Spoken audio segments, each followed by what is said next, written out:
Selamat pagi Bapak Ibu Saudara terkasih dalam Kristus. Shalom, salam damai sejahtera dimanapun kita berada. Kita bersyukur pada hari ini kita masih boleh bertemu walaupun secara online, melakukan ibadah pada hari ini. Kita bersyukur untuk setiap pemeliharaan Tuhan dan kami berdoa dimanapun Bapak Ibu berada, semuanya terpelihara dalam kasih setia daripada Tuhan.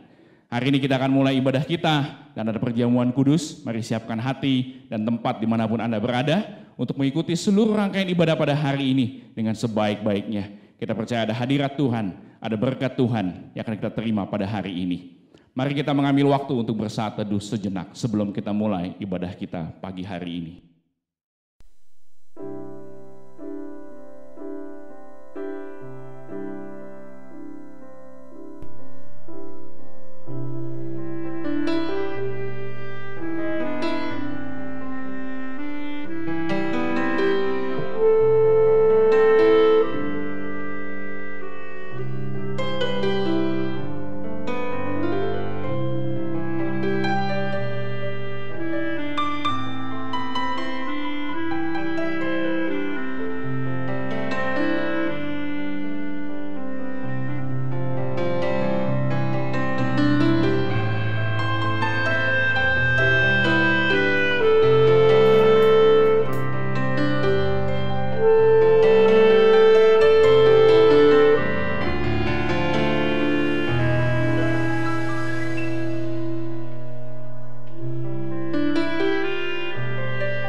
Saat teduh selesai.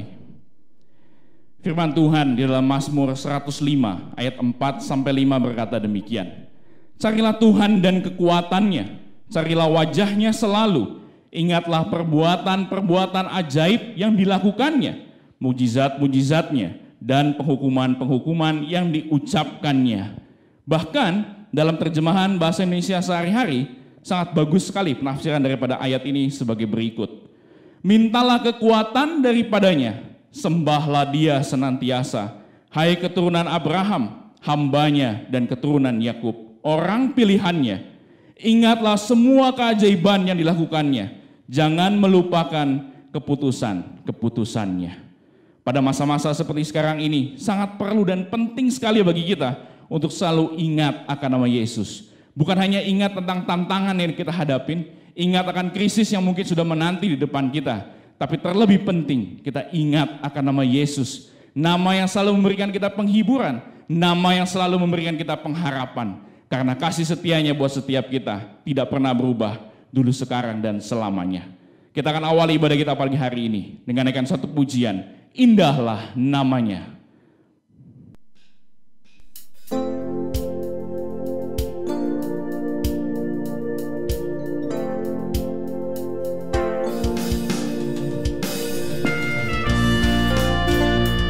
Ingat akan nama Yesus, kau yang susah dan sedih, dia yang menghiburkan kita kemanapun kita berada. Dan nama Yesus indah, sumber pengharapan dan kesukaan bagi kita semua yang percaya kepadanya.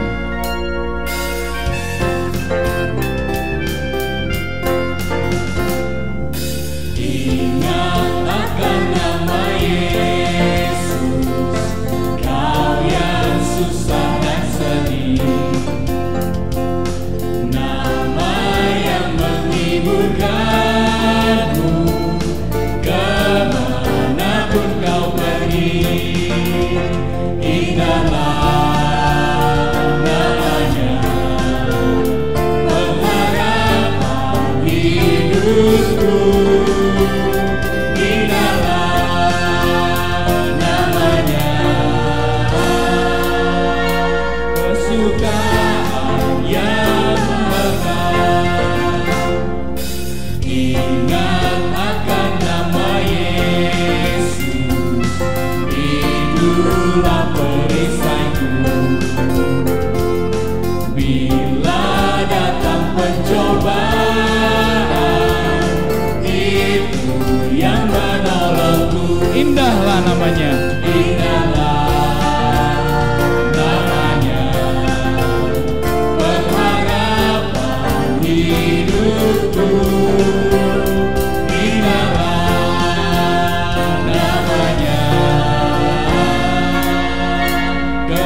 Musik muji Tuhan.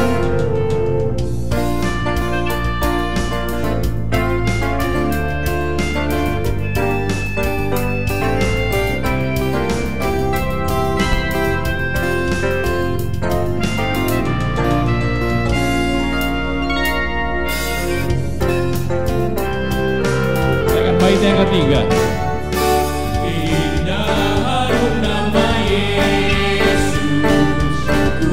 Suka menuturkan, ku beroleh penghiburan dan hatiku bergemar. Indahlah namanya, pengharapan hidupku.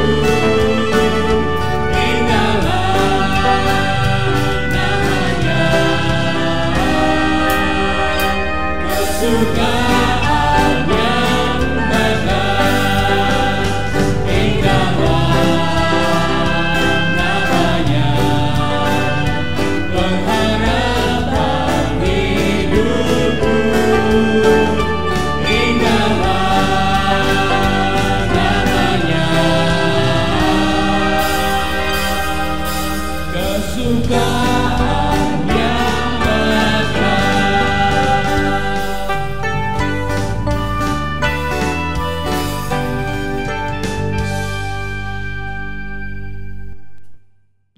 Mari kita tunduk kepala, kita berdoa bersama-sama. Bapa dalam surga, terima kasih Tuhan. Kami bersyukur kami punya Allah yang sungguh indah, sungguh besar, sungguh perkasa, sungguh mengasihi setiap kami. Sehingga kami boleh ada hingga hari ini. Semua karena kasih setia daripada Tuhan. Dan kami mau ingat selalu akan nama Yesus Sang Juru Selamat yang sudah menyelamatkan kami semua. Menebus kami dari segala dosa, memerdekakan hidup kami, sehingga kami boleh layak untuk menghampiri tahta-Mu yang kudus pagi hari ini. Berdoa kepada Tuhan, beribadah kepada Tuhan, menikmati hadirat Tuhan, menerima firman Tuhan, dan terlebih menerima sakramen perjamuan kudus, yang mengingatkan kami akan begitu besar kasih Allah buat setiap kami. Terima kasih Tuhan, ampuni setiap kami, dan biar ibadah hari ini boleh memberkati kami semua. Terima kasih Bapa, siapkan hati kami untuk menerima segala berkat-Mu pada hari ini. Kami bersyukur, kami berdoa mengawali ibadah kami, menyerahkannya dari awal, pertengahan, hingga selesai. Dalam nama Tuhan Yesus Kristus, Tuhan dan Juru Selamat kami yang hidup. Haleluya. Amin. Firman Tuhan dalam Roma 8 ayat 1-2 berkata demikian. Demikianlah sekarang tidak ada penghukuman bagi mereka yang ada di dalam Kristus Yesus. Roh yang memberi hidup telah memerdekakan kamu dalam Kristus dari hukum dosa dan hukum maut. Besok adalah tanggal 17 Agustus. Dan kita mengingat negara kita merayakan kemerdekaannya yang ke-75. Kemerdekaan yang begitu bersejarah bagi sebuah bangsa dan negara. Bebas dari penjajahan. Kalau kita refleksikan kehidupan kita sebagai anak-anak Tuhan. Ayat firman Tuhan tadi tentunya menyatakan bahwa Roh Kudus, Kristus itu sendiri, memberi hidup yang telah memerdekakan kita di dalam Kristus. Sehingga kita bebas dari hukum dosa dan hukum maut. Sehingga kita dapat berdiri oleh iman, berjalan dalam iman bersama dengan Tuhan. Karena hidup kita dimerdekakan di dalam Tuhan. Ku diberi kuasa. Tarikan pujian dengan penuh sukacita. Menerima kuasa dari Tuhan dan berjalan dalam iman di dalamnya.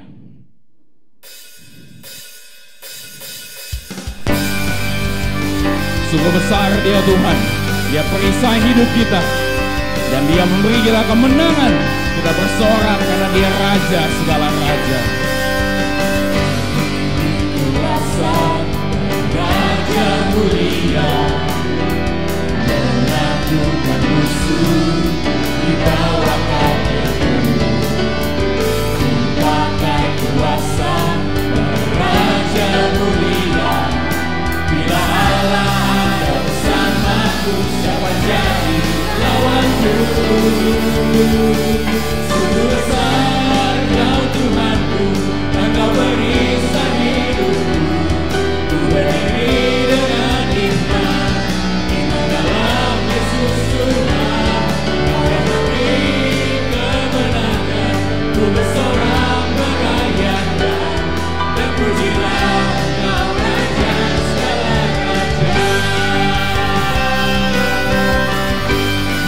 kuasa dari Raja Mulia, menaklukkan musuh dan di bawah kaki kita. Diberi kuasa Raja Mulia, menaklukkan musuh di bawah kaki. Pakai kuasa Raja Mulia, bila Allah ada bersamaku, siapa jadi lawanku? Bila Allah ada bersamaku, siapa jadi lawanku? Bila Allah ada bersamaku, siapa jadi lawanku? Sungguh besar Kau Tuhanku, Engkau merisau hidupku. Ku berdiri dengan iman dalam Yesus Tuhan. Kau yang memberi kemenangan, ku bersorak merayakan dan pujilah Engkau Raja segala raja. Sungguh besar Kau Tuhanku, Engkau perisai hidupku. Dia perisai hidup kita semua. Kita berdiri dengan iman menghadapi segala situasi bersama dengan Tuhan. Kau yang memberi kemenangan, ku bersorak merayakan dan pujilah Engkau Raja segala raja. Sungguh besar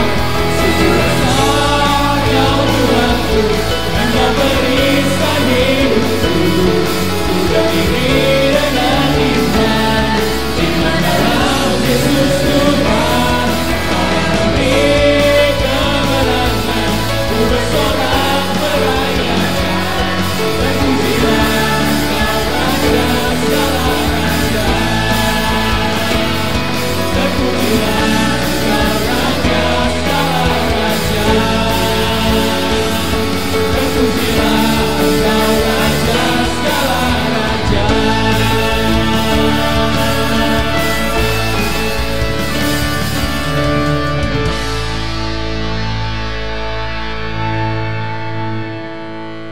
Amin. Puji nama Tuhan. Setiap orang yang telah dimerdekakan dalam Kristus menerima kuasa dari Allah untuk berjalan dalam iman, dalam kehidupannya bersandar kepada Tuhan. Hidup yang telah dimerdekakan dalam Kristus bukan berarti hidup yang bebas tanpa kendali, melainkan justru hidup baru yang Tuhan berikan ini kita serahkan kepada Tuhan yang selalu pegang kendali atas hidup kita. Hidup yang telah dimerdekakan dalam Kristus juga bukan hidup yang merdeka atau bebas dari segala persoalan. Persoalan dan tantangan bisa datang silih berganti, bahkan mungkin tidak pernah ada habisnya dalam kehidupan kita. Tapi sebagai umat Tuhan, kita bisa berseru kepadanya, kepada Tuhan yang pegang kendali atas hidup kita. Dan mukjizatnya tidak mustahil dinyatakan buat setiap kita yang membutuhkannya. Dan ketika mukjizat itu terjadi, mendatangkan satu iman yang mengarahkan kita lebih lagi kepada Kristus. Karena dialah jawaban hidup kita. Tidak ada yang lain. Kita siapkan hati kita terima berkat firman Tuhan dan perjamuan kudus hari ini. Dengan pujian jawaban hidupku.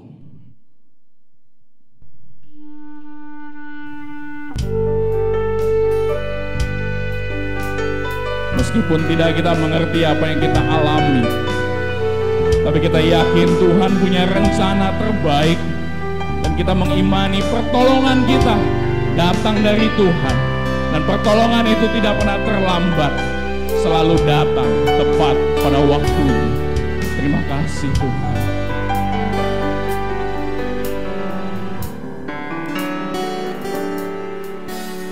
Meskipun tak ku mengerti apa yang ku alami, namun ku yakin Tuhan punya rancangan terbaik.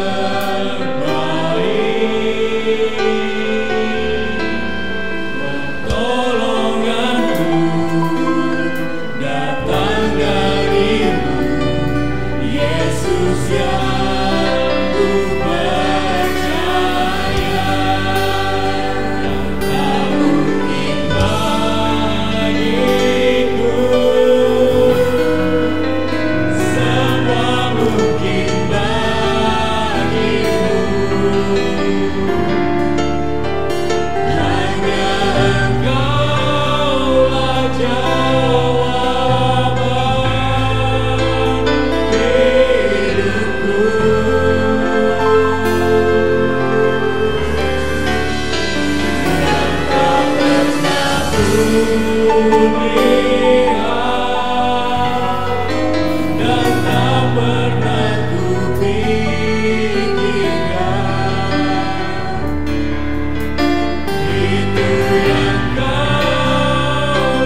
sangat terbaik.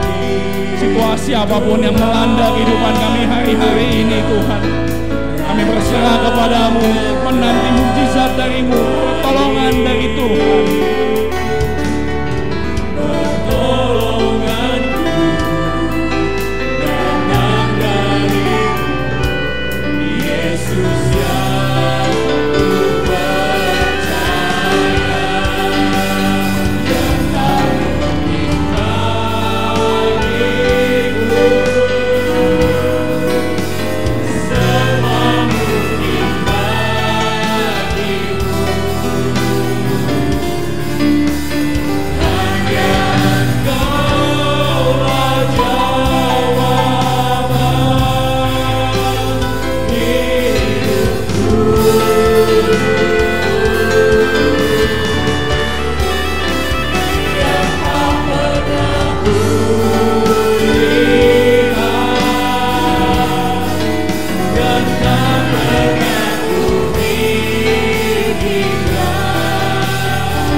Pertolonganku datang darimu.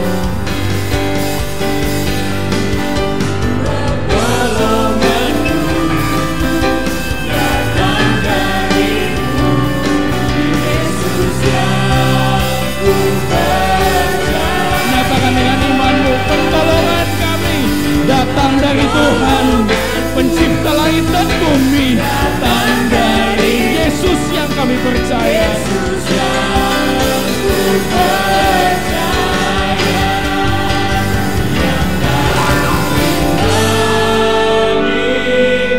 Banyak yang tidak mungkin bagi kami Tuhan, tapi semua mungkin bagi Tuhan. Kami memohon kepadamu, kami berdoa berseru kepadamu Tuhan. Hanya Engkau jawaban hidup kami. Dengarlah seruan doa kami pada hari ini Tuhan. Setiap kami yang menanti pertolongan-Mu, Tuhan jawab, Tuhan memulihkan.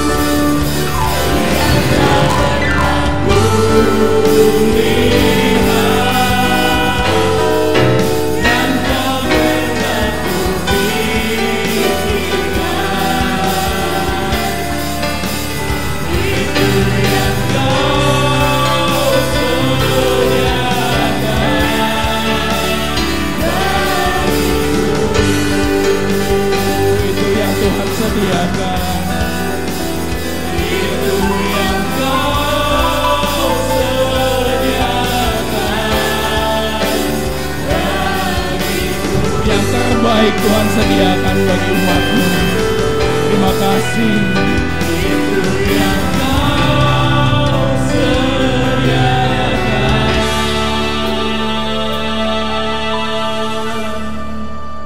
bagiku.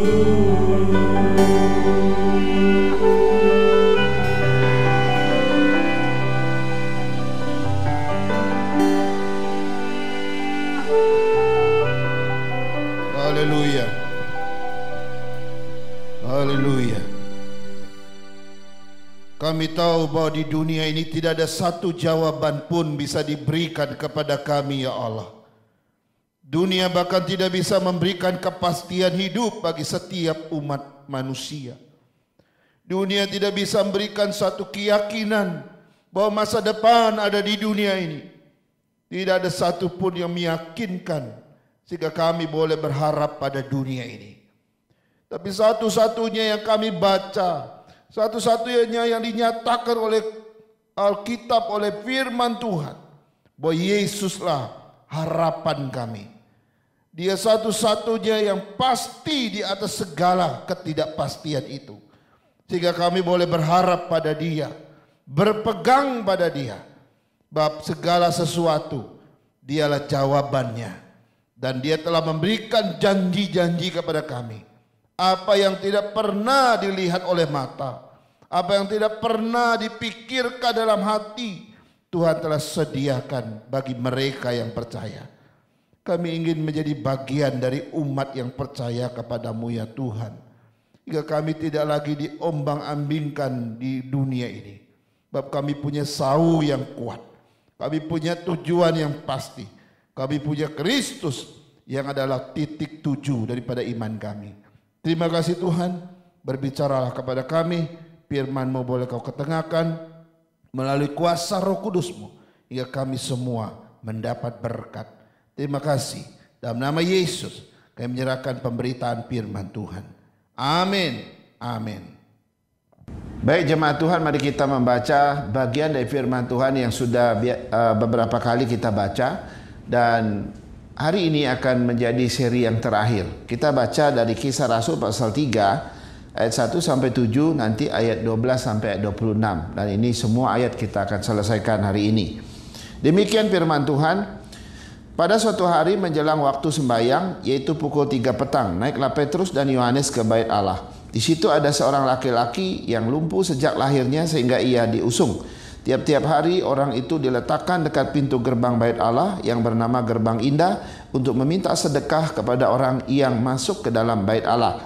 Ketika orang itu melihat bahwa Petrus dan Yohanes hendak masuk ke bait Allah, ia meminta sedekah. Mereka menatap dia dan Petrus berkata, "Lihatlah kepada kami." Lalu orang itu menatap mereka dengan harapan akan mendapat sesuatu dari mereka. Tetapi Petrus berkata, "Emas dan perak tidak ada padaku, tetapi apa yang kupunyai kuberikan kepadamu. Demi nama Yesus Kristus orang Nazaret itu, berjalanlah." Lalu ia memegang tangan kanan orang itu dan membantu dia berdiri. Seketika itu juga kuatlah kaki dan mata kaki orang itu. Kita loncat ke ayat yang ke-12 dan sampai 26. Petrus melihat orang banyak itu lalu berkata, "Hai orang Israel, mengapa kamu heran dengan kejadian itu? Dan mengapa kamu menatap kami seolah-olah kami membuat orang berjalan dengan kuasa dan kesalehan kami sendiri? Allah Abraham, Ishak dan Yakub, Allah nenek moyang kita telah memuliakan hambanya, yaitu Yesus Kristus yang kamu serahkan dan tolak di depan Pilatus. Walaupun Pilatus berpendapat bahwa ia harus dilepaskan. Tetapi kamu telah menolak yang kudus dan benar, serta menghendaki seorang pembunuh sebagai hadiahmu. Demikianlah ia pemimpin kepada hidup, lalu kamu bunuh. Tetapi Allah telah membangkitkan dia dari antara orang mati. Dan tentang hal itu kami adalah saksi. Dan karena kepercayaan dalam nama Yesus, maka nama itu telah menguatkan orang yang kamu lihat dan kamu kenal ini. Dan kepercayaan itu telah memberi kesembuhan kepada orang ini di depan kamu semua. Hai orang-orang, hai saudara-saudara, aku tahu bahwa kamu telah berbuat demikian karena ketidaktahuan, sama seperti semua pemimpin kamu. Tetapi dengan jalan demikian, Allah telah menggenapi apa yang telah difirmankannya dahulu dengan perantaraan nabi-nabinya, yaitu bahwa Mesias yang diutusnya harus menderita. Karena itu sadarlah dan bertobatlah, supaya dosamu dihapuskan, agar Tuhan mendatangkan waktu kelegaan dan mengutus Yesus yang dari semula untuknya bagimu sebagai Kristus.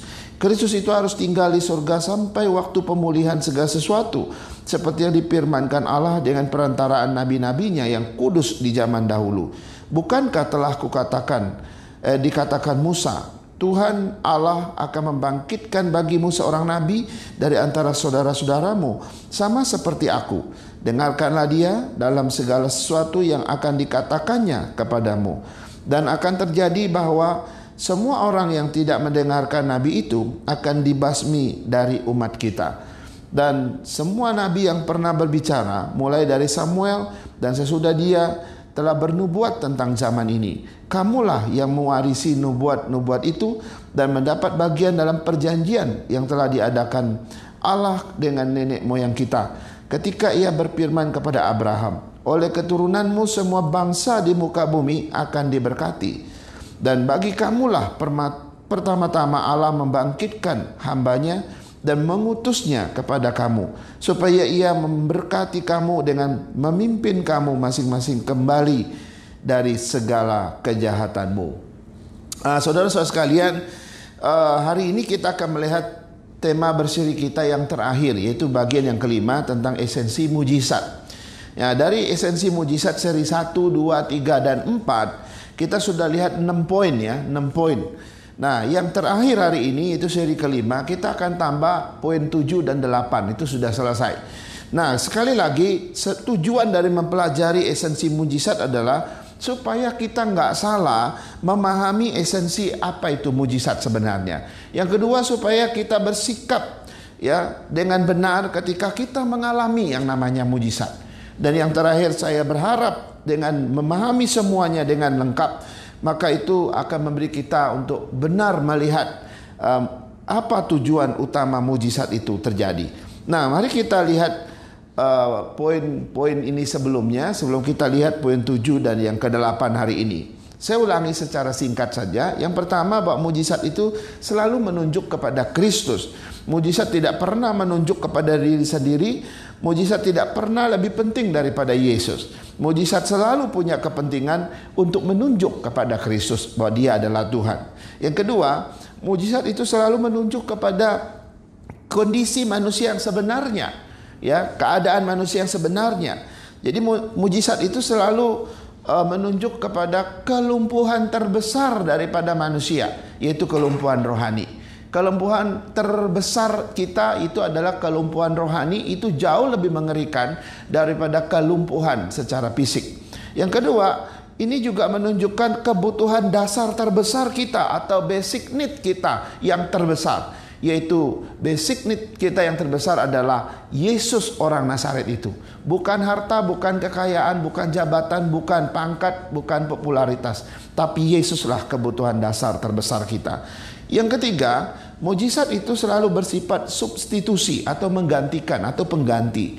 Ya, di mana ada sesuatu yang masuk, ada sesuatu yang keluar. Yang masuk itu adalah kuasa Kristus, ya, lalu menggantikan segala kelemahan dan sakit kita sehingga itu dilenyapkan. Ya, ada yang masuk kuasa Kristus, ada yang keluar segala kelemahan dan penyakit kita disembuhkan. Ya, jadi ini pengganti. Nah, ini terjadi juga di dalam karya salib. Harusnya kita yang mati di salib karena kita berdosa terhadap Tuhan, tapi Kristus telah menggantikan kita. Ya, Dia ambil posisi itu, Dia yang menanggung segala dosa kita, hukuman atas dosa itu, dan kita diselamatkan. Ini konsep pengganti gitu ya. Yang keempat, mujizat seringkali berkaitan dengan iman kepada Kristus, tapi tidak semua orang memperoleh iman yang menyelamatkan melalui mujizat. Ini menarik. Ya, ada kalanya iman itu muncul di sebelum mujizat terjadi. Ya, ini terjadi pada wanita yang pendarahan itu. Lalu ada kalanya setelah terjadi mujizat baru muncul iman. Persoalannya adalah mau ada iman sebelum, mau iman sesudah, itu bukan yang terpenting. Tapi yang terpenting ada kuncinya adalah Kristus yang bertindak, memberikan dan berbuat mujizat itu. Jadi ini penting. Tapi ada satu masalah di sini. Mujizat bukan tanda satu-satunya secara mutlak menunjuk orang yang diselamatkan. Bukan. Kalau orang mengalami mujizat atau orang bisa berbuat mujizat, itu bukan tanda mutlak dia diselamatkan. Tidak. Kenapa? Karena kita tahu dari kata-kata Yesus, bukan orang yang berseru Tuhan-Tuhan masuk surga, tapi orang yang melakukan kehendak Bapa dengan setia. Pada hari-hari terakhir orang akan bilang, bukankah kami telah bernubuat demi namamu? Bukankah kami telah mengusir setan demi namamu? Bukankah kami membuat banyak mujizat demi namamu? Tapi Yesus bilang, aku tidak kenal kamu, enyahlah dari hadapanku. Saudara-saudara, mujizat bukanlah tanda mutlak seseorang diselamatkan. Ya, karena itu kita nggak perlu menyanjung-nyanjung sebenarnya yang namanya mujizat. Sekarang kita lihat prinsip yang kelima. Mujizat itu datang melalui kelemahan, dan mujizat itu kita terima juga melalui kelemahan. Yesus berkata, bukan orang sehat yang memerlukan tabib, melainkan orang sakit. Ya, mujizat itu datang melalui kelemahan. Artinya Yesus yang adalah Allah, pembuat mujizat, Dia tidak langsung memberi mujizat kepada kita, tapi Dia harus menjelma menjadi manusia. Dia datang di dalam kelemahan seperti manusia, dan dari kelemahan inilah Dia mengaruniakan kekuatan kepada kita. Jadi sesuatu yang kontradiktif kedengarannya. Dia yang adalah Allah mesti menjadi manusia yang lemah seperti kita, dan dari kelemahan inilah Dia memberikan mujizat kepada manusia. Lalu yang kedua, kita terima mujizat itu dalam kelemahan kita. Ya, ada kalanya kita lemah, kita lagi sedang bergumul dan sebagainya, itu kita lagi sedang sakit gitu ya. Tapi kalau orang kuat, mungkin mujizat tidak pernah datang. Tapi ada orang dalam kelemahan, pada waktu kelemahan itulah mujizat terjadi. Puji Tuhan. Tapi kasus Paulus berbeda. Paulus seorang yang mengalami ada duri dalam daging. Ada satu penyakit yang dia sudah berkali-kali berdoa supaya Tuhan angkat. Tapi Tuhan justru bilang, cukuplah karuniaku kepadamu. Sebab di dalam kelemahanmu lah maka kuasaku akan disempurnakan atasmu. Sehingga Paulus dia lebih bermegah dalam kelemahan, dalam penderitaan seperti yang Yesus alami, supaya dalam penderitaan itu dia mengalami kesempurnaan daripada kuasa Kristus atasnya. Karena itu jangan kita kecewa kalau kita mengalami kelemahan, jangan kita kecewa kalau kita sakit. Kalau memang Tuhan izinkan sakit itu, bermegahlah. Sebab di dalam sakit itu kau akan mengalami perjumpaan dengan Tuhan lebih dekat lagi. Kau akan mengalami anugerah Tuhan yang luar biasa. Yang terakhir, yang keenam yang sudah kita pelajari, mujizat itu bukan untuk sebuah tontonan. Mujizat bukan untuk show, bukan untuk performance atau bukan untuk pertunjukan. Ya, berkali-kali Yesus menyembuhkan orang buta, tapi dia katakan jangan sampaikan kepada orang lain. Dia menyembuhkan orang sakit kusta, dia juga berkata jangan beritahukan kepada orang lain. Ya, kemudian kita juga tahu ketika iblis menyuruh Yesus mengubah batu jadi roti, Yesus tidak lakukan. Ya, ketika iblis suruh dia terjun dari bumbungan bait Allah, Yesus juga tidak lakukan. Kalau Yesus mau lakukan mujizat itu gampang dan itu hal kecil bagi dia, tapi dia tidak lakukan karena mujizat bukan untuk dipertontonkan. Tidak ada kepentingan sama sekali menunjukkan mujizat dan kuasa di depan iblis. Karena tujuan mujizat mestinya iblis mesti percaya, tapi bukan itu. Karena iblis nggak mungkin percaya, jadi Yesus tidak lakukan. Yang terakhir yang dalam seri hari ini kita akan lihat bagian yang ke-7 dan ke-8. Kita udah lihat 6 poin ini di dalam 4 seri yang lalu. Sekarang seri yang baru hari ini adalah poin 7 dan poin 8. Nah, sekarang kita lihat poin yang ke-7. Mujizat itu selalu dipakai sebagai sarana atau pintu masuk pemberitaan Injil. Ini menarik Bapak Ibu ya. Mujizat, ketika Tuhan melakukan satu mujizat, maka di situ biasanya pasti ada yang diselamatkan. Di situ pasti ada orang yang dikuatkan. Di situ pasti ada jiwa-jiwa yang direbut oleh Tuhan dan diberkati oleh Tuhan. Jadi mujizat selalu menjadi pintu masuk, menjadi sarana pemberitaan Injil. Saudara, ada sesuatu yang menarik.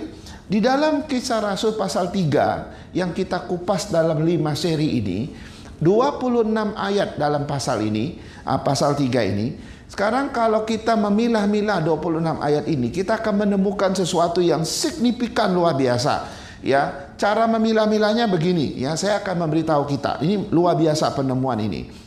Yaitu pendahuluan tentang cerita tentang pendahuluan yaitu bicara tentang Petrus dan Yohanes ke bait Allah.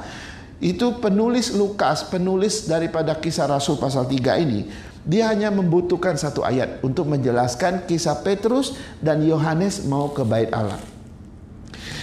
Yang kedua, cerita tentang siapa pengemis itu yang lumpuh itu dan apa yang biasa dilakukannya. Lukas membutuhkan 3 ayat untuk menjelaskan siapa dia dan apa yang dia biasa lakukan di depan pintu gerbang bait Allah. Yang ketiga, cerita tentang terjadinya kesembuhan, terjadinya mujizat. Ya, berjalanlah dan waktu itu dia berjalan. Lukas hanya butuh 2 ayat saja untuk menuliskan itu. Tetapi bagian yang keempat, reaksi si sakit yang sembuh itu, si lumpuh ini yang sembuh ini, reaksi dia setelah sembuh dan reaksi orang lain yang memperhatikan dia sudah sembuh, itu penulis butuhkan 3 ayat menjelaskan bagian itu. Jadi ada yang 1 ayat, ada yang 3 ayat, ada yang 2 ayat, ada yang 3 ayat. Sampai di situ. Tapi yang menarik bagian terakhir, yaitu cerita tentang Petrus berkhotbah, memberitakan Injil, memberitakan Yesus kepada banyak orang. Karena orang yang disembuhkan ini, itu penulis membutuhkan 16 ayat. Bayangkan Bapak Ibu. Berarti dalam kisah bagian ini, kisah Rasul pasal 3 ini, kisah orang lumpuh ini, bagian terpentingnya adalah bukan orang lumpuh itu, bukan juga si Petrus dan Yohanes yang mengadakan mujizat itu, bukan juga tentang mujizat itu sendiri. Bagian terpenting dari kisah ini bukan masalah mujizat, bukan masalah si lumpuh, bukan Petrus dan Yohanes. Tapi bagian terpenting dari kisah orang lumpuh ini adalah berita tentang Injil, berita tentang Kristus. Butuh 16 ayat si penulis menjelaskan bagian ini. Saudara-saudara, ini suatu hal yang luar biasa. Seringkali kita waktu kita baca mujizat, kita hanya terfokus, yang terpenting adalah mujizat. Yang terpenting dalam kisah ini adalah yang lumpuh bisa berjalan. Yang terpenting di sini adalah 2 rasul yang mengadakan mujizat. Saudara keliru, saudara salah besar. Sebab kalau kita melihat struktur dari 26 ayat, yang lain itu cuma 2 ayat, 3 ayat, bahkan ada yang 1 ayat. Tapi pemberitaan Injil, Petrus berkhotbah kepada banyak orang, itu 16 ayat. Saudara, itu artinya kisah terpenting, bagian terpenting dari kisah ini adalah pemberitaan Injil. Makanya saya katakan, mujizat bukanlah yang terpenting. Mujizat yang hanyalah tanda yang menunjuk kepada Kristus. Dan akhirnya mujizat itu dipakai Petrus untuk memberitakan Injil. Butuh 16 ayat untuk bicara Injil kepada mereka. Saudara-saudara, seringkali ada sebagian orang yang mau bersaksi mereka suka bersaksi di gereja. Wah, saya mengalami mujizat Pak Pendeta. Saya mengalami mujizat yang dari Tuhan luar biasa. Saya mau kesaksian. Oke, silakan kesaksian. Saudara, waktu mereka kesaksian, seringkali yang diberitakan adalah bagaimana mujizat itu terjadi Paling panjang mereka cerita tentang bagaimana bisnisnya dipulihkan, bagaimana utangnya dilunasi, bagaimana dia sukses kembali, bangkit kembali, dan atau bagaimana dia disembuhkan dengan luar biasa. Seringkali ceritanya yang paling panjang soal itu. Tapi cerita tentang Yesus yang menyembuhkan sedikit sekali. Saudara, ini salah kaprah tentang mujizat. Ketika kita mengalami mujizat, yang harus menjadi titik tolak pemberitaan kita bukan mujizat itu. Waktu saya disembuhkan secara ajaib, bukan kesembuhan menjadi berita saya. Oke, itu bisa dipakai. Itu hanya pintu masuk supaya saya memberitakan Kristus sebagai jalan keselamatan bagi banyak orang. Banyak pendeta yang kalau khotbah soal mujizat, semua yang diceritakan tentang mujizat itu luar biasa. Bagaimana mujizat itu dialami dengan secara nyata. Lalu kesimpulannya mujizat masih ada, mujizat itu nyata dan sebagainya. Tapi berita tentang Kristus yang sedikit sekali. Saudara, kita telah menyalahi pemberitaan firman. Petrus dan Yohanes memakai mujizat untuk celah memberitakan Injil. Itu butuh 16 ayat. Sedangkan kejadian mujizat cuma 2 ayat. Saudara-saudara, kepentingan dari mujizat bukan untuk mujizat itu. Tetapi kepentingan dari mujizat itu kepada Kristus diberitakan, Injil diberitakan. Karena itu Bapak Ibu, kita harus bagian ini sangat penting. Ini mujizat dan Yesus itu seperti satu produk yang ada kemasan dan ada isi, Bapak Ibu. Misalnya waktu kita lihat beli satu jenis produk gitu pasti ada kemasannya dan pasti ada isinya. Nah, walaupun kemasannya begitu indah, mempesona kita, membuat kita terkagum-kagum melihat kemasan yang luar biasa bagusnya. Tapi kemasan yang begitu bagus, yang begitu mempesona itu tidak akan lebih penting daripada isi yang ada di dalamnya, bukan? Begitupun dengan mujizat. Mujizat itu seperti kemasan. Isinya apa? Berita tentang Injil, berita tentang Yesus. Jadi mujizat tidak akan bisa lebih penting daripada berita Injil. Mujizat tidak akan lebih utama daripada isinya, kontennya, yaitu Yesus. Dibicara tentang Injil. Jadi kita kalau mengalami mujizat, jangan ceritakan mujizat lebih banyak. Ceritakan Yesusnya. Yesuslah yang menjadi utama, pintu, isi daripada mujizat yang kau alami. Karena itu Bapak Ibu, kita tidak boleh salah di bagian ini. Kita harus tahu bahwa Yesus harus diberitakan. Ini bagian yang ketujuh. Bahwa mujizat selalu dipakai sarana, selalu menjadi pintu masuk untuk pemberitaan Injil, untuk pemberitaan tentang Kristus. Sekarang kita lihat poin yang ke-8, poin yang terakhir dalam seri yang terakhir. Kita lihat poin yang ke-8. Esensi daripada mujizat yang ke-8 adalah mujizat itu selalu menggambarkan datangnya kerajaan surga yang kekal. Ini menarik. Bahwa mujizat yang terjadi di dunia ini dan mujizat yang pernah dikerjakan oleh Yesus selalu menjadi gambaran tentang datangnya kerajaan Allah yang kekal itu. Saudara-saudara, kerajaan Allah merupakan kebalikan daripada kerajaan dunia ini, ya. Kerajaan Allah merupakan kebalikan daripada situasi kerajaan dunia di mana kita berada. Jika di dunia ini terdapat berbagai kejahatan, terdapat banyak dosa, masalah dan pencobaan, banyak penyakit, banyak kelemahan, saudara-saudara, maka kebalikannya kerajaan surga, semua itu sudah tidak ada. Semua itu sudah dilenyapkan. Dosa, kejahatan, kelemahan dan sakit penyakit, semua itu akan dilenyapkan di dalam kerajaan Allah. Ya. Kalau kerajaan dunia penuh dengan kejahatan, penuh dengan dosa, penuh dengan kelemahan, penuh dengan sakit penyakit, maka kerajaan Allah yang akan datang itu kerajaan yang melenyapkan segala dosa, melenyapkan segala penyakit, melenyapkan segala kelemahan, melenyapkan segala pencobaan dan tantangan, dan penuh dengan damai dan sejahtera.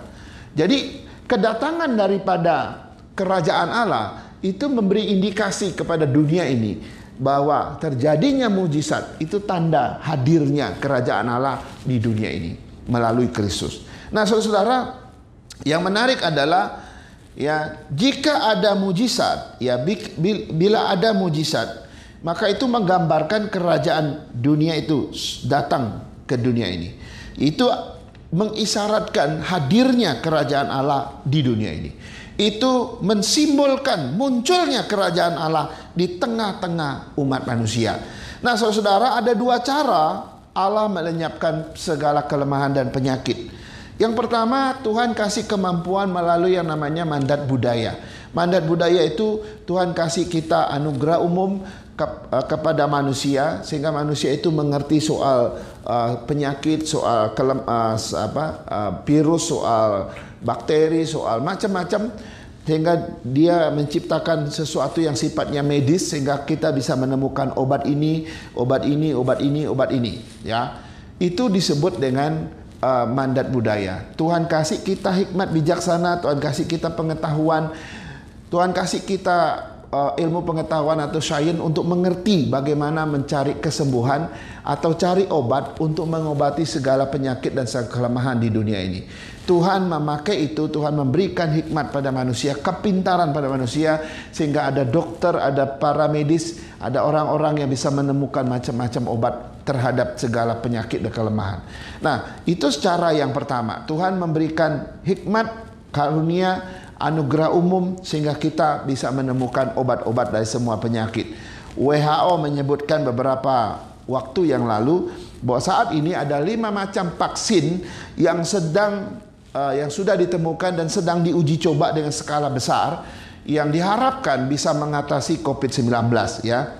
Nah, penemuan itu, vaksin-vaksin itu adalah mandat budaya yang oleh anugerah umum berikan hikmat kepada manusia, sehingga manusia bisa menemukan vaksin-vaksin itu, ya. Tapi ada cara kedua, Tuhan melenyapkan segala kelemahan dan penyakit, yaitu melalui mujizat, Bapak Ibu. Ya, mujizat adalah cara Allah melenyapkan segala kelemahan dan penyakit yang dilakukan, ya, oleh Allah sendiri. Mujizat bukanlah fenomena alam. Mujizat melampaui fenomena alam. Mujizat itu adalah campur tangan Tuhan dan kuasa ilahi atas kelemahan manusia. Tetapi walaupun demikian, mujizat belum sepenuhnya melenyapkan semua penyakit di dunia ini. Belum. Ya. Kenapa? Karena itu baru gambaran. Nanti kalau kerajaan surga benar-benar ada dan hadir 100%, maka barulah semua kelemahan, semua penyakit akan dilenyapkan. Tapi mujizat sudah bisa terjadi? Bisa. Yesus belum datang, nggak masalah. Mujizat sudah terjadi. Nanti waktu Yesus datang baru mujizat 100% melenyapkan semua kelemahan ini. Jadi kalau Bapak Ibu mau tahu kapan segala penyakit akan hilang di muka bumi, yaitu ketika kerajaan Allah tiba, ketika Kristus datang yang kedua kali. Tapi hari ini kita sudah bisa merasakan itu. Dari ayat 21 mengatakan begini, Kristus itu harus tinggal di surga sampai waktu pemulihan segala sesuatu, seperti yang difirmankan Allah dengan perantaraan nabi-nabinya yang kudus di zaman dahulu. Saudara, ayat ini memberitahu kita bahwa saat ini Yesus masih harus tinggal sementara di surga. Nanti kalau sudah tiba waktunya, maka Yesus baru datang kembali, dan pada waktu datang kembali itulah dia 100% membangun kerajaannya, dan waktu itulah segala penyakit dilenyapkan, segala kelemahan-kelemahan sudah dihilangkannya oleh mujizat Tuhan. Jadi kalau kita belajar tentang Alkitab, ada dua fenomena yang harus kita lihat. Tanda-tanda Kristus akan datang. Yang pertama yaitu fenomena tentang tanda-tanda akhir zaman. Makin sering tanda-tanda akhir zaman ini muncul, itu artinya Yesus sebentar lagi datang. Yang kedua yaitu tanda dalam arti mujizat-mujizat. Makin sering mujizat terjadi, makin sering tanda-tanda ajaib terjadi, itu menunjukkan bahwa kerajaan Allah makin dekat. Karena itu kita tidak boleh lalai, kita tidak boleh lengah, kita nggak boleh tertidur, ya. Tapi kita mesti tetap berjaga-jaga bahwa sesungguhnya kerajaan Allah sudah dekat.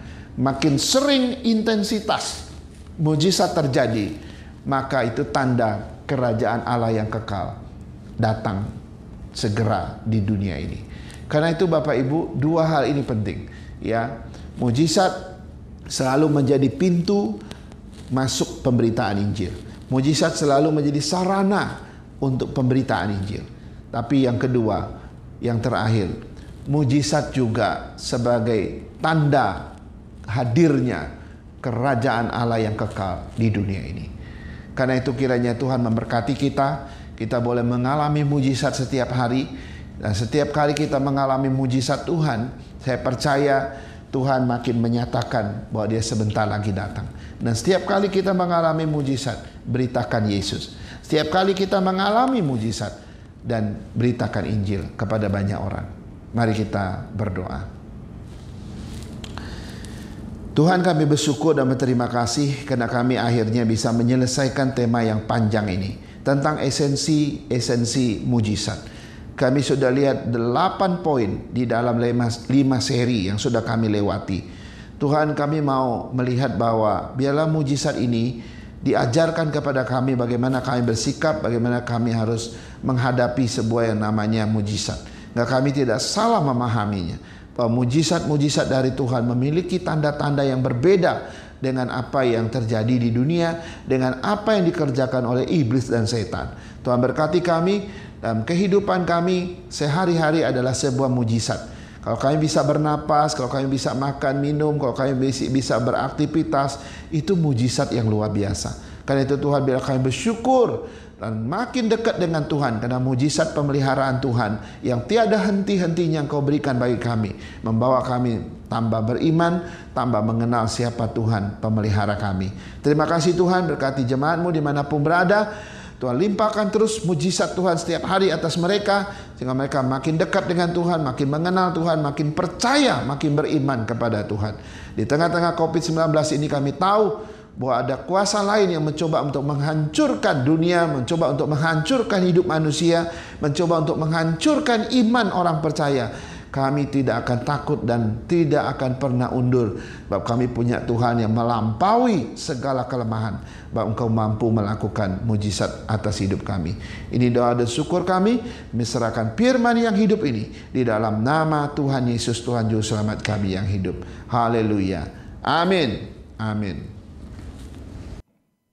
Baik jemaat Tuhan yang Tuhan Yesus kasihi, mari kita siapkan hati kita untuk semeja dengan Tuhan, menerima sakramen perjamuan kudus. Kita siapkan hati kita. Namun sebelumnya mari kita membaca apa kata Rasul Paulus ketika dia menetapkan perjamuan kudus ini di dalam 1 Korintus 11 ayat 23 sampai 30 demikian. Sebab apa yang telah aku teruskan kepadamu telah aku terima dari Tuhan, yaitu bahwa Tuhan Yesus pada malam waktu ia diserahkan mengambil roti, dan sesudah itu ia mengucap syukur atasnya. Ia memecah-mecahkannya dan berkata, "Inilah tubuhku yang diserahkan bagi kamu. Perbuatlah ini menjadi peringatan akan aku." Demikian juga ia mengambil cawan sesudah makan, lalu berkata, "Cawan ini adalah perjanjian baru yang dimeteraikan oleh darahku. Perbuatlah ini setiap kali kamu meminumnya, menjadi peringatan akan aku.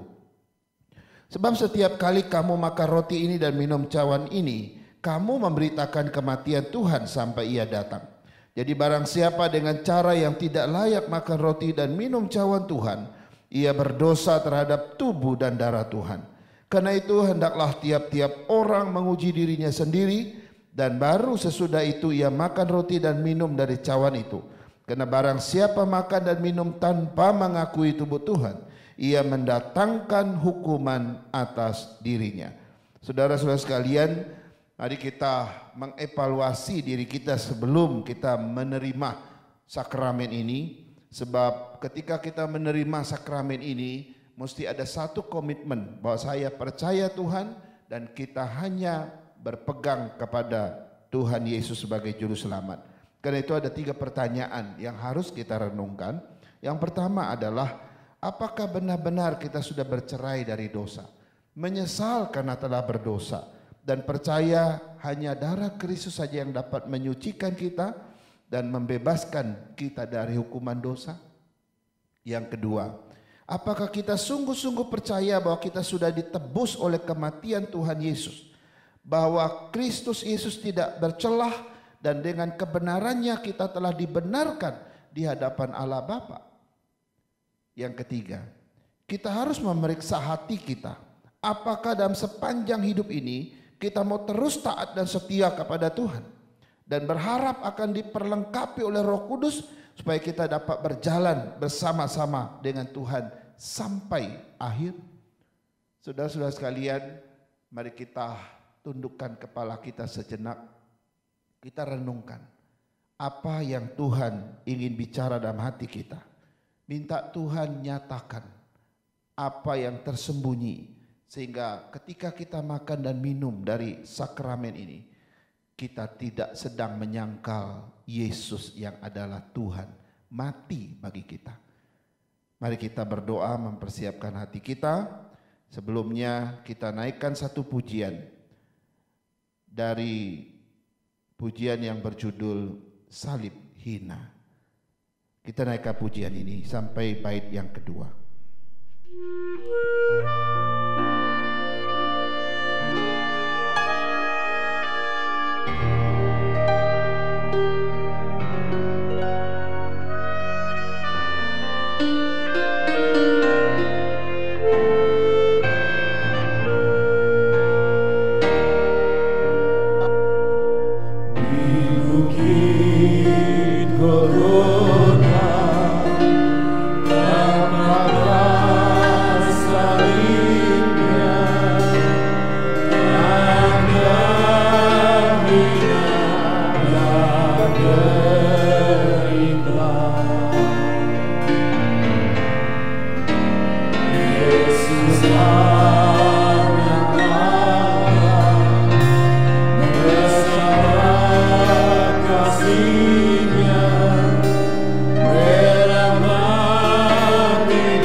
Aku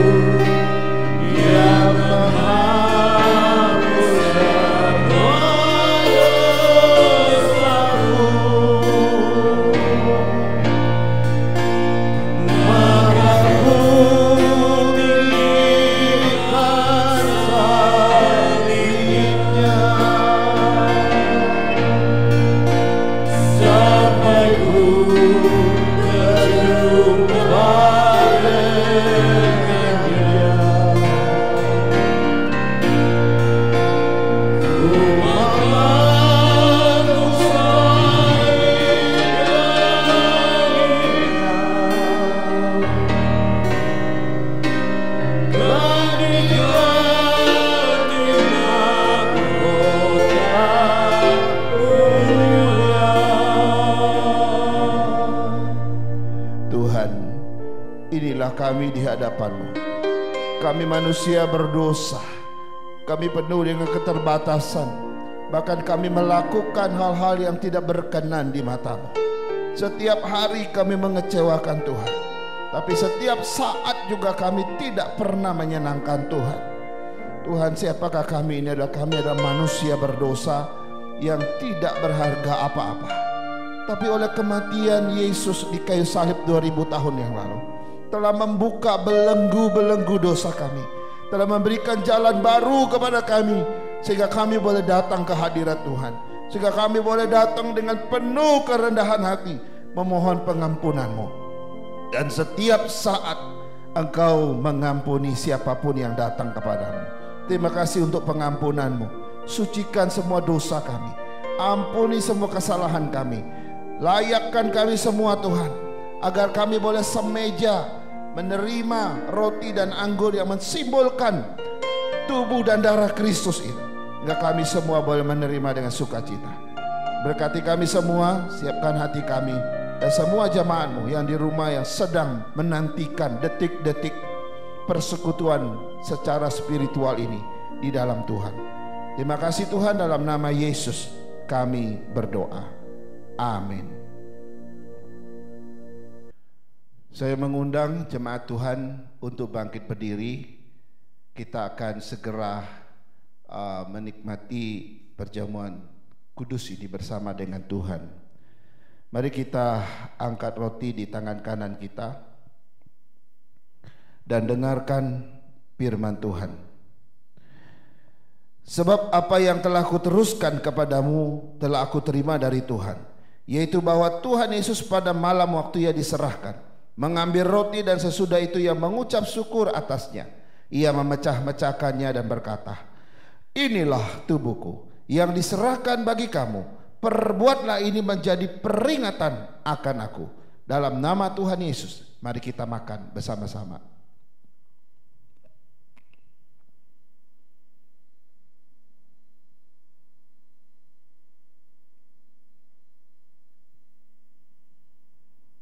Kita angkat cawan di tangan kanan kita dan dengarkan firman Tuhan. Demikian juga yang mengambil cawan sesudah makan, lalu berkata, cawan ini adalah perjanjian baru yang dimeteraikan oleh darahku. Perbuatlah ini setiap kali kamu meminumnya, menjadi peringatan akan aku. Dalam nama Yesus, mari kita minum bersama-sama. Dan naikkan bait yang ketiga dari pujian tadi, dan itu kita akan berdoa. Pada salib itu ku setia selalu. Pada salib itu ku kan setia selalu, menanggungnya sepanjang hidup. Biarkan datang bulan, bawaku padanya, ke rumahnya yang mulia. Aku tinggikan salibnya, sampai ku berjumpa dengan Dia. Ku mau tanggung salib yang hina, kan di mahkota mulia.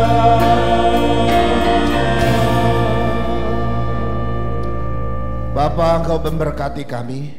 Kami bersyukur karena Engkau boleh terus mempersekutukan kami dengan salib-Mu, dengan kematian-Mu, dengan kebangkitan-Mu. Bahwa kami percaya dan beriman pada suatu saat kami akan mengalami ini secara real bersama dengan Tuhan. bahwa setiap orang percaya Kau akan bangkitkan mereka, karena ada kehidupan yang kekal yang telah menantikan setiap orang-orang percaya itu. Terima kasih Tuhan untuk sakramen perjamuan kudus ini. Terus memberkati kami, menguatkan kami dan perjalanan iman kami di dunia ini. Dipenuh dengan tantangan, perjalanan yang tidak mudah bagi kami. Tapi oleh tubuh dan darah Kristus, kami tidak akan takut dan tidak akan khawatir. Sebab Engkau telah menjamin kehidupan itu bagi kami. Terima kasih atas pengampunan-Mu. Terima kasih atas persekutuan dengan Engkau. Dan kami juga berdoa bagi mereka yang sakit dan lemah. Biarlah darah Kristus dan tubuh Kristus yang telah tercabik-cabik itu, yang telah tercurah itu, boleh menjadi satu kesembuhan bagi mereka yang lemah, bagi mereka yang sakit. Dalam nama Yesus, Tuhan berikan pemulihan bagi mereka. Bagi mereka yang punya masalah, mereka yang punya kondisi yang belum diselesaikan sampai hari ini, apapun itu Tuhan, Kau berikan solusi, kekuatan iman melalui kematian dan kebangkitan Kristus. Ada solusi, ada jalan keluar bagi mereka. Dalam nama Yesus, Kau memberkati kami lewat perjamuan kudus ini. Haleluya. Amin. Amin.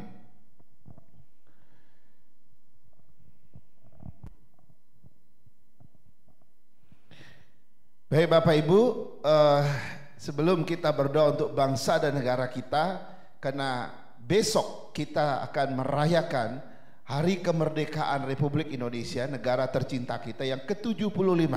Tapi sebelum kita berdoa, kita saksikan dulu satu tayangan menarik dari anak-anak muda kita, dari anak-anak sekolah minggu kita. Berikut ini.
Baik jemaat Tuhan dimanapun berada, saya undang kita bangkit berdiri. Mari kita bersatu dalam hati untuk berdoa bagi bangsa dan negara kita. Kita berdoa supaya bangsa dan negara ini tetap aman, tetap kondusif, dan masa depan bangsa negara kita ada dalam tangan Tuhan. Mari kita berdoa.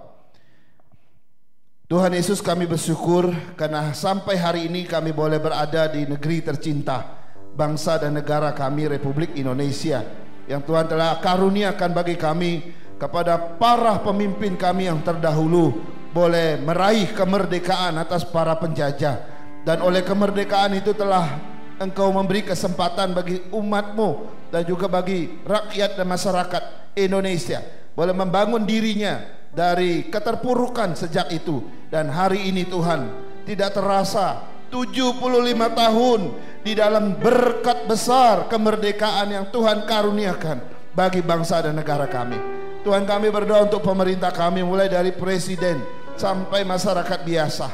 Berkati mereka, beri hikmat bijaksana, beri segala sesuatu yang mereka boleh perlukan di dalam pemerintahan, sehingga kebenaran ditegakkan, keadilan ditegakkan, hukum ditegakkan dengan baik, sehingga negara ini tetap kondusif, negara ini tetap damai, negara ini tetap tenang, kondisi-kondisi tetap stabil. Apalagi secara khusus di tengah-tengah pandemi 19 ini, Tuhan, COVID-19 ini ada tantangan yang begitu berat bagi politik, bagi keamanan, bagi ekonomi secara khusus. Tuhan, kami mohon campur tangan-Mu atas Indonesia. Kami mohon campur tangan-Mu atas bangsa dan negara ini, agar negara ini tetap stabil dalam kuasa pertolongan-Mu. Pemerintah kami dengan kekuatan hikmat bijaksana yang dari-Mu, mereka tetap bisa memimpin dan negara ini tetap berjalan sesuai dengan kehendak Tuhan. Terima kasih Tuhan, kami berdoa untuk masyarakat, kami berdoa untuk rakyat dimanapun mereka berada, baik masyarakat menengah, masyarakat kelas atas, bahkan masyarakat yang paling bawah sekalipun. Tuhan, Kau tahu kondisi-kondisi yang terjadi hari-hari ini. Tuhan, kuatkan, Tuhan teguhkan, dan Tuhan alirkan berkat-Mu, sehingga setiap masyarakat boleh menikmati kemakmuran, menikmati kehidupan yang nyaman, yang tenang, yang tentram di negara, di Ibu Pertiwi yang kami cintai ini.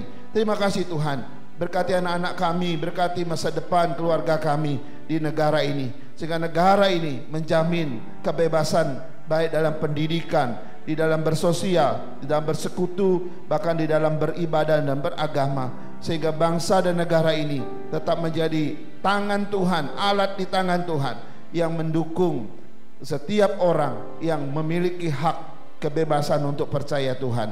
Terima kasih Tuhan, berkati setiap jemaat-Mu, berkati seluruh bangsa negara Indonesia dimanapun berada, baik di dalam negeri maupun di luar negeri. Hari ini atau besok, hari yang bersejarah, Tuhan memberkati negara ini dengan berkat-Mu. Terima kasih Tuhan, kami menyerahkan bangsa ini di dalam satu nama, Tuhan Yesus, Tuhan Juru Selamat kami, yang berotoritas atas pemerintahan dan pemerintahan Republik Indonesia. Haleluya, amin, amin. Mari kita siapkan hati kita untuk mengakhiri ibadah kita dengan pujian doksologi.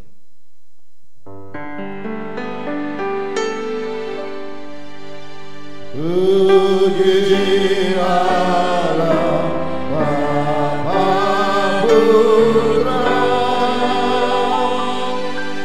puji Allah Roh Kudus, beribadah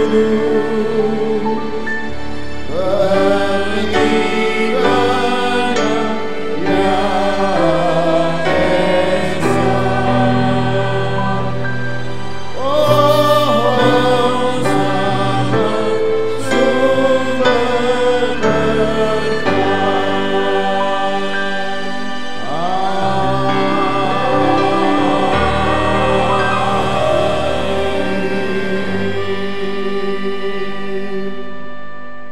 Jemaat Tuhan yang Tuhan Yesus kasihi, marilah kita kembali ke tempat kita masing-masing.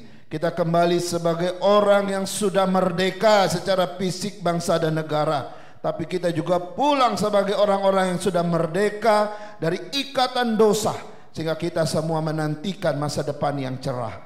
Dan terimalah berkat-Nya.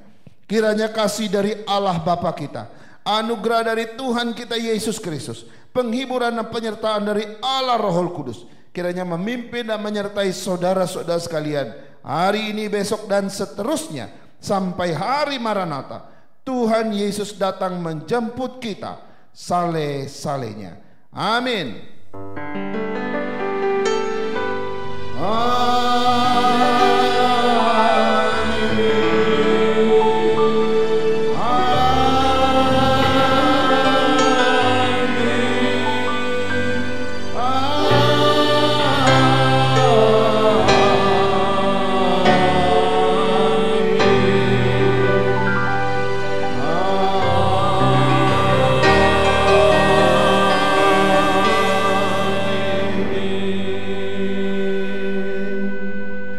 Amin.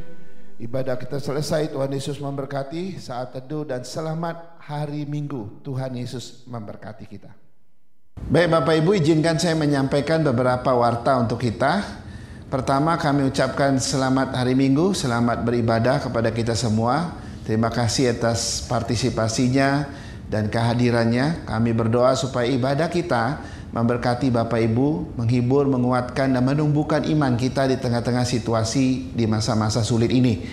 Dan kami juga berterima kasih kepada semua teman-teman kita yang juga mendukung di dalam pengadaan ibadah-ibadah online kita.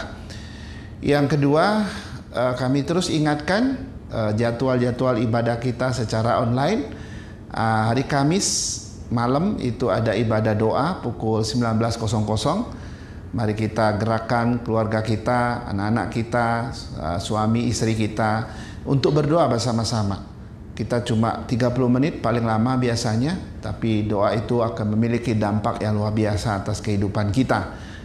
Dan bagi Bapak Ibu yang ingin didoakan secara khusus, dan boleh memberi atau mengisi form yang sudah dibagikan oleh diaken kita. Kemudian hari Sabtu malam ada ibadah untuk pemuda kita secara khusus juga secara online, baik mereka yang ada di Jakarta maupun mereka yang dari daerah biasanya ikut bersama-sama. Dan kita berdoa supaya anak muda kita tetap punya semangat dalam persekutuan. Dan sebelum itu pukul 5.30 sore itu ada persekutuan untuk anak remaja kita, kebetulan saya yang membina. Dan terdoakan mereka juga, mereka hanya 5 orang, biar mereka juga bertumbuh dalam Tuhan. Lalu hari Minggu, pukul 9 pagi itu adalah persekutuan sekolah minggu. Ya, Bapak Ibu mari dukung anak-anaknya yang masih kecil untuk ikut sekolah minggu. Biar di tengah-tengah pandemi itu anak-anak kita tetap bertumbuh, belajar mengenal pencipta mereka, mengenal Tuhan, berelasi dengan Tuhan. Dan pukul 10.30 itu adalah kebaktian umum. Mari kita bawa keluarga kita untuk menghadap Tuhan bersama-sama pada hari itu. Kami juga mengucapkan terima kasih kepada Bapak Ibu yang telah memberikan persembahan atau perpuluhannya. Dan bagi Bapak Ibu yang terus memberikan persembahan atau perpuluhannya bisa ditransfer langsung ke rekening gereja di bawah ini. Lalu yang terakhir, besok itu hari yang spesial bagi bangsa dan negara kita, Republik Indonesia. Ya, negara kita akan merayakan ulang tahunnya yang ke-75. Dan perlu diketahui bahwa kemerdekaan itu datangnya dari Tuhan, dan pemerintah itu adalah otoritas Tuhan atas negara dimanapun kita berada. Dan saya ucapkan terima kasih kepada anak sekolah minggu dan juga kepada pemuda kita yang telah menyumbangkan satu lagu kemerdekaan yang sudah kita dengarkan tadi.